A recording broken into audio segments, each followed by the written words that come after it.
पूरे दुनिया का 80% सोलर पैनल चाइना अकेले बनाता है और इस पूरे मार्केट को उसने कैप्चर किया हुआ है। और अगर हमारे देश को एक्चुअली में आत्मनिर्भर बनना है तो इस मार्केट को कैप्चर करना होगा, क्योंकि जिस तरीके से एनर्जी का डिमांड हर साल बढ़ रहा है उसको फुलफिल करने के लिए हमें रिन्यूएबल एनर्जी की तरफ देखना ही पड़ेगा। इंडिया के साथ साथ जो बाकी के कंट्रीज है वो भी चाहते थे कि इस पूरे मार्केट के ऊपर से जो चाइना का कंट्रोल है उसको जवाब देने के लिए कोई ना कोई और प्लेयर होना ही चाहिए, और ये प्लेयर हमारे पास है अडानी ग्रुप। ये जो अडानी ग्रुप का प्लांट है, यहाँ पे स्क्रैच से सोलर पैनल्स बनाए जाते हैं और पूरे दुनिया के अंदर कुछ ही ऐसे प्लांट्स हैं जहाँ पे स्क्रैच से सोलर पैनल बनाया जाता है, जिनमें से एक अडानी ग्रुप का प्लांट है जो कि इंडिया में है। रिन्यूएबल एनर्जी से इलेक्ट्रिसिटी बनाना इसलिए भी ज्यादा इंपॉर्टेंट है क्योंकि हम कब तक अपने कोल का इस्तेमाल करते रहेंगे, और कोल का इस्तेमाल करने के लिए हमें माइनिंग भी करना पड़ता है, साथ में डिफॉरेस्टेशन भी होता है, तो इन्वायरमेंट को भी नुकसान पहुंचता है, और साथ में जब हम कोल को बर्न करते हैं तो भी पॉल्यूशन होता है। तो इन सबसे निपटने के लिए आगे आने वाले कुछ सालों में हमारे देश ने टारगेट बनाया है कि हम रिन्यूएबल एनर्जी के ऊपर धीरे धीरे शिफ्ट होंगे। और अगर मैं गलत नहीं हूं तो हमारी कंट्री उन कुछ चुनिंदा कंट्रीज में से होंगी जो कि रिन्यूएबल एनर्जी का इस्तेमाल करके इलेक्ट्रिसिटी बना रही होंगी और अपने पूरे कंट्री के अंदर इसको ट्रांसपोर्ट कर रही होंगी। तो अडानी ग्रुप इंडिया को ग्रीन बनाने की कोशिश कर रहा है। उनकी रिन्यूएबल एनर्जी कंपनी AGEL ने रिसेंटली एक माइलस्टोन अचीव किया है। उन्होंने 15,500 वॉट की ऑपरेशनल कैपेसिटी को क्रॉस कर लिया है, यानी कि अब वो लार्जेस्ट रिन्यूएबल एनर्जी कंपनी बन चुके हैं। इन्होंने अब तक 55 मिलियन सोलर पैनल्स और 1177 विंड टर्बाइंस इंस्टॉल किए हैं, जिनके थ्रू हर साल 28.6 मिलियन टन का कार्बन एमिशन कम होता है। गवर्नमेंट के डेटा के हिसाब से 2023-24 में इंडिया का जो एनर्जी प्रोडक्शन था वो 80% कोल के थ्रू ही किया गया था। इंडियन गवर्नमेंट का एम है कि 2030 तक 40% इंस्टॉल्ड इलेक्ट्रिक पावर का जनरेशन नॉन फॉसिल फ्यूल की मदद से ही किया जाए। देखिए, ये तभी पॉसिबल हो पाएगा जब रिन्यूएबल एनर्जी प्रोडक्शन को इंक्रीज किया जाएगा, और अडानी ग्रुप इस एरिया में काफी तेजी से काम कर रहा है। और अभी तक इन्होंने क्या क्या मेजर अचीवमेंट्स हासिल किए हैं और उसके आगे इनके क्या क्या प्लान्स हैं, उसी को आज हम इस वीडियो में डिस्कस करेंगे। जैसे कि मिल्टन एस मर्फी का एक कोट भी है, business is a matter of human service, और इसी को अपना मोटो मानते हुए जब इंडियन कंपनीज इंडिया के डिफरेंट सेक्टर्स में आए जाएंगी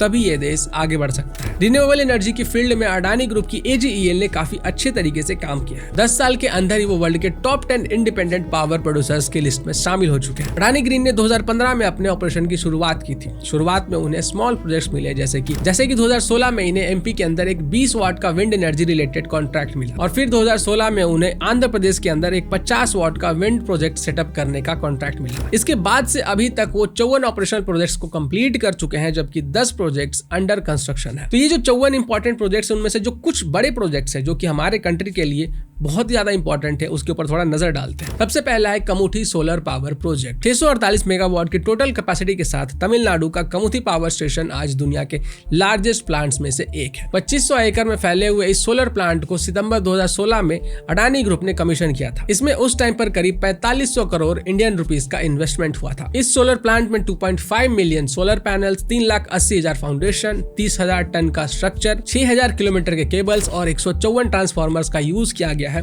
जिससे आपको आइडिया लग रहा होगा कि ये जो प्रोजेक्ट है वो कितना ज्यादा मैसिव है। अभी ये solar power plant fully operational नहीं हुआ है, लेकिन हर साल 1.3 TWh एनर्जी जनरेट होती है, जिससे कि 2.65 लाख होम्स को इलेक्ट्रिसिटी प्रोवाइड की जाती है, और अभी तक यहाँ 800 करोड़ यूनिट से ज्यादा इलेक्ट्रिसिटी प्रोड्यूस की जा चुकी है। अगला प्रोजेक्ट है जैसलमेर का 140 मेगावाट का विंड सोलर हाइब्रिड प्रोजेक्ट। अब AGEL के पास वर्ल्ड का largest wind solar hybrid portfolio है। इन्होंने राजस्थान के जैसलमेर में total 4 wind solar hybrid power plant बनाए हैं, जिनकी कंबाइंड कैपेसिटी 140 मेगावाट है। इसमें जो सबसे पहला प्लांट है वो मई 2022 में स्टार्ट हुआ था, और ये इंडिया का पहला wind solar hybrid power plant है, जिसकी कैपेसिटी 390 मेगावाट थी। अब हाइब्रिड प्लांट्स का बेनिफिट ये होता है कि जब सोलर वर्क नहीं करता, जैसे नाइट टाइम या फिर क्लाउडी वेदर के टाइम, तो उस वक्त एनर्जी प्रोडक्शन को विंड एनर्जी के थ्रू मेंटेन रखा जाता है। इससे कैपेसिटी यूटिलाइजेशन फैक्टर, यानी कि एक ईयर में आप एक प्लांट पे कितनी कैपेसिटी की एनर्जी जनरेट कर सकते हैं, वो नंबर बढ़ जाता है। इसके बाद 2022 में ही अडानी ग्रुप ने अपना दूसरा हाइब्रिड प्लांट जैसलमेर में कमीशन किया, जिसकी कैपेसिटी 600 मेगावाट थी, और ये उस टाइम पर इंडिया का largest wind solar hybrid plant था। फिर दिसंबर में थर्ड हाइब्रिड प्लांट कमीशन किया, जिसकी कैपेसिटी 450 मेगावाट थी, और फिर इसके बाद मार्च 2023 में अडानी ग्रीन ने अपना फोर्थ और current largest wind solar hybrid plant Jaisalmer में कमीशन किया, जिसकी कैपेसिटी 700 मेगावाट थी, और इसका CUG 50% था, जो इंडिया में किसी भी रिन्यूएबल पावर प्लांट से ज्यादा है। तो जैसलमेर में 4 हाइब्रिड प्लांट्स को कंबाइन करके अडानी ग्रुप ने 140 मेगावाट की पावर आउटपुट फैसिलिटी क्रिएट कर दी। अब इसके बाद आता है इंडिया का first of grid green hydrogen plant. इसी साल जून में अडानी न्यू इंडस्ट्रीज लिमिटेड ने कच्छ गुजरात में इंडिया के पहले of grid hydrogen power plant को कमीशन किया था। ये पूरी तरह से 100% सोलर एनर्जी से पावर्ड है। अब ग्रीन हाइड्रोजन प्लांट्स की नीड इंडिया को इस टाइम पे काफी ज्यादा है, क्योंकि इंडिया फॉसिल फ्यूल्स पर अपनी डिपेंडेंसी कम करना चाहता है और 2070 तक नेट जीरो कार्बन एमिशन को अचीव करना चाहता है। अब देखिए, रिन्यूएबल एनर्जी का यूज करके इलेक्ट्रिसिटी प्रोड्यूस की जा सकती है, लेकिन कई ऐसे फील्ड्स है जहां पर इलेक्ट्रिसिटी का यूज नहीं किया जा सकता और वहां पर रियल फ्यूल की नीड पड़ती है, जैसे कि स्टील मेकिंग हो गया, अमोनिया प्रोडक्शन हो गया, शिपिंग हो गया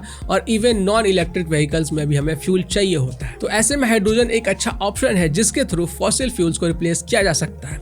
लेकिन हाइड्रोजन को प्रोड्यूस करने के लिए भी बहुत सारे मेथड्स हैं, जैसे कि ग्रे हाइड्रोजन को नेचुरल गैस को स्प्लिट करके बनाया जाता है, लेकिन इसमें कार्बन डाइऑक्साइड बहुत ज्यादा रिलीज होता है। और ठीक इसी तरीके से ब्लू हाइड्रोजन बनाने के प्रोसेस में भी बहुत ज्यादा कार्बन डाइऑक्साइड रिलीज होता है, लेकिन उसको एनवायरमेंट में रिलीज नहीं किया जाता है, बल्कि उसको स्टोर कर लिया जाता है। लेकिन ग्रीन हाइड्रोजन इलेक्ट्रोलाइसिस से बनता है, जिसमें कि वाटर को स्प्लिट करके हाइड्रोजन और ऑक्सीजन को अलग कर दिया जाता है और फिर उस हाइड्रोजन को फ्यूल की तरह इस्तेमाल किया जाता है। इलेक्ट्रोलाइसिस के प्रोसेस में जो इलेक्ट्रोलाइजर्स को यूज किया जाता है उनको इलेक्ट्रिसिटी की नीड होती है, जो अगर renewable energy sources like solar wind से बनती है तो उस हाइड्रोजन को ग्रीन हाइड्रोजन कहा जाता है, क्योंकि उससे कोई भी कार्बन एमिशन नहीं होता है। इंडियन गवर्नमेंट ने 2022 में नेशनल ग्रीन हाइड्रोजन मिशन यानी कि NGHM लॉन्च किया था, जिसका एम है 2030 तक 5 million tonne per annum hydrogen produce करना, ताकि इंडिया ग्रीन हाइड्रोजन का एक मेजर सप्लायर बन सके। और ऐसे में अडानी का 100% रिन्यूएबल एनर्जी से चलने वाला of grid hydrogen plant India को ग्रीन हाइड्रोजन के फील्ड में आगे बढ़ाने के लिए एक अच्छा स्टेप है। इसके अलावा अडानी ग्रुप कई दूसरे ग्रीन हाइड्रोजन प्रोजेक्ट्स पर भी काम कर रहा है, जैसे Adani total gas limited Ahmedabad में अपने 400 कस्टमर्स को नेचुरल गैस में 8% या उससे ज्यादा ग्रीन हाइड्रोजन मिक्स करके दे रहे हैं। इसी साल मार्च में अडानी एनर्जी सॉल्यूशंस को 28 बिलियन रुपीस का एक प्रोजेक्ट मिला है, जिसमें उन्होंने एक ट्रांसमिशन सिस्टम क्रिएट किया है, जिसके थ्रू ग्रीन हाइड्रोजन प्लांट्स को प्रॉपर और रेगुलर इलेक्ट्रिसिटी मिलता रहेगा। अब इसके बाद चौथा प्रोजेक्ट है खावरा प्रोजेक्ट, जो कि world's largest renewable energy power plant है और इसको आप स्पेस से भी देख सकते हैं। ये प्रोजेक्ट अडानी ग्रीन एनर्जी का सबसे बड़ा और सबसे ज्यादा एम्बिशियस प्रोजेक्ट है। खावरा एक एनर्जी प्लांट होने वाला है जो कच्छ के खावरा रीजन में बंजर जमीन के ऊपर बनने वाला है और इस पूरे प्रोजेक्ट में अराउंड 1.5 ट्रिलियन का खर्च आएगा। 538 स्क्वायर किलोमीटर में बनने वाला ये जाइंट पावर प्लांट पेरिस के साइज से भी 5 गुना ज्यादा बड़ा है और इसकी कैपेसिटी 30,000 मेगावाट होगी। अभी तक 5,355 मेगावाट को ऑपरेशनलाइज भी किया जा चुका है और इसमें कंपनी हर साल 5,000 मेगावाट और ऐड करते जा रही है। कंप्लीट होने के बाद ये पूरे दुनिया का सबसे लार्जेस्ट पावर प्लांट होगा और इंडियन गवर्नमेंट का जो 2030 तक 500 gigawatt non fossil fuel capacity develop करने का जो गोल है, उसमें भी ये पावर प्लांट एक मेजर कंट्रीब्यूटर होगा। जब ये खावरा प्लांट अपनी पूरी कैपेसिटी पर वर्क करेगा तो 16.1 मिलियन होम्स को पावर सप्लाई मिलेगा और इनॉर्मस 58 मिलियन कार्बन एमिशन कम होंगे। सो इस तरह से अडानी ग्रुप के कई सारे प्रोजेक्ट्स हैं जो कि चल रहे हैं, जैसे कि वो सोलर पैनल्स में जो प्लास्टिक मटेरियल यूज होता है उसकी प्रोडक्शन भी शुरू कर रहे हैं, ताकि इंपोर्ट करने की बजाय इन चीजों को खुद ही मैन्युफैक्चर किया जा सके। अब कुछ लोग कहेंगे कि भाई ये तो सब कुछ अपने प्रॉफिट के लिए किया जा रहा है, तो देखिए भाई, बिना किसी प्रॉफिट के कोई भी बिजनेस नहीं चलता है, लेकिन इस बिजनेस से सिर्फ अडानी ग्रुप को नहीं बल्कि पूरे इंडिया को बेनिफिट होगा और हमारे रिन्यूएबल एनर्जी के रिसोर्सेज बढ़ेंगे और साथ में जो कार्बन एमिशन होगा वो भी कम होगा। जिस पूरे मार्केट के ऊपर चाइना की मोनोपोली है, वहां पे अब हमारे बिजनेसमैन धीरे धीरे मार्केट को कैप्चर करने की कोशिश कर रहे हैं और एक कॉम्पिटिटर के जैसे उभर के आ रहे हैं। तो इस इनिशिएटिव के लिए और ग्रीन एनर्जी के बारे में आप क्या सोचते हैं, कमेंट करके जरूर बताइएगा। नमस्कार।